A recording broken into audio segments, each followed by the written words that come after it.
Hello, I'm Chris with the Mobile Internet Resource Center, here to give you the first look at the Winegard ConnecT 2.0, which we just received, and this is actually the LTE version. So what is the Winegard ConnecT and why is it the 2.0? Well, first let's take a look at the 1.0 version so you can understand the differences.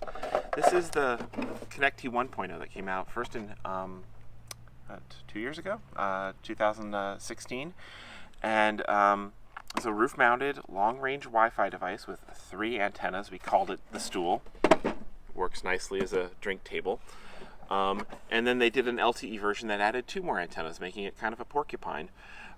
This would give long-range Wi-Fi, roof-mounted cellular, and then indoors you would have this either wall or table-mounted indoor router, which would create both a wired and 802.11 AC Wi-Fi network inside your RV.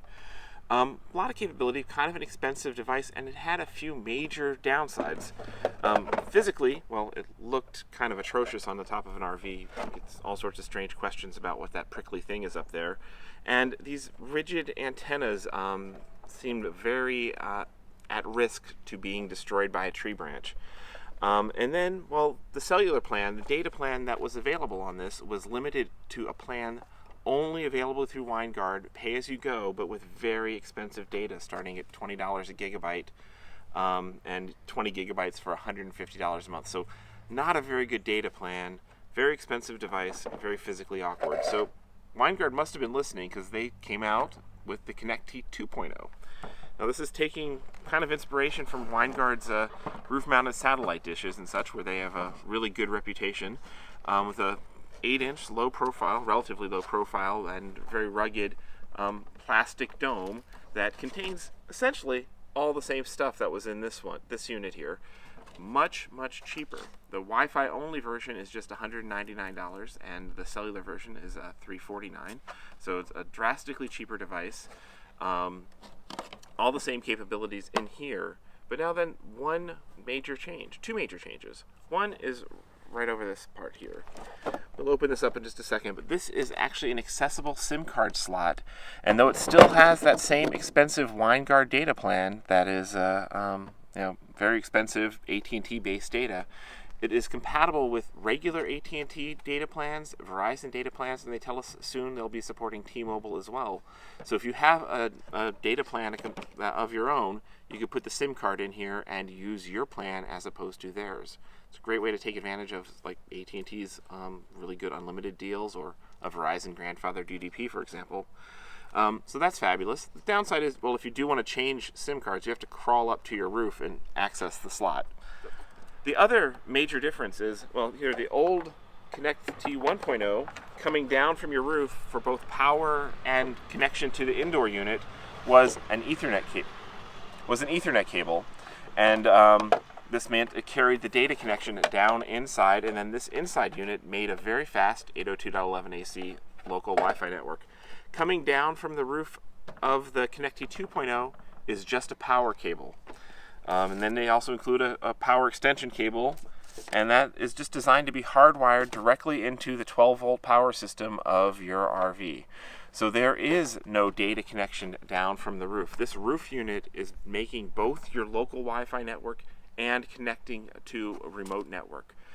This is got some significant downsides. It means that the Wi-Fi in here is doing double duty, trying to both create a local network and communicate over a long distance. And it means that if it's trying to connect through the, if you've got a metal roof or something, this might actually have the signal blocked because it'll be up and above your interior. And then, well, this is just 802.11 BG and N single band, just 2.4 gigahertz, whereas the inside unit on this was 802.11 AC dual band, so much more capable indoor Wi-Fi. And well, this doesn't even have an upgrade path. So ConnecT 2.0 is 2 steps forwards, 1 step back in some ways. Now, the big advantage of devices like this, either one of these, is putting all the electronics up on the roof. It means both the Wi-Fi and the cellular have very short runs. The modem and the antennas are all integrated into one box, which means you don't have any loss from antenna cables, and theoretically a roof-mounted unit like this should be able to outperform an indoor hotspot with with antenna cables running up to the roof or anything like that. So we're going to be looking forward to seeing how well this performs in practice. We're going to be testing this versus indoor hotspots. And then we also have a competitive device right over here. This is a Wi-Fi Ranger's a Sky Pro LTE, which is in a lot of ways conceptually very similar. It combines long-range Wi-Fi and an LTE modem on your roof. And they actually have pretty similar technical specs and, across the board, a lot of ways. Now, one potential catch, though, is even though ideally, electrically, it is great to have the modems up on the roof, the cellular modems up on the roof, the raw technical specs of what's in the Winegard ConnecT 2.0 is several generations behind what you can get as a off-the-shelf hotspot that you'd have inside. As far as LTE carrier aggregation being supported, this does not have carrier aggregation. It does not support a lot of key LTE bands like T-Mobile's LTE band 12, the LTE band 66, which is becoming important for Verizon, or it does not support bands 29 or 30 or 12, which AT&T is using. So there's a lot of bands that this will be missing out on that a basic indoor hotspot might have. So the trade-offs of how is something kind of a generation or two behind but mounted in a better position going to compare to a hotspot that's indoors? These are the sort of things that we're going to be diving into. We're going to be sharing our results and deeper analysis with our members over at the Mobile Internet Resource Center.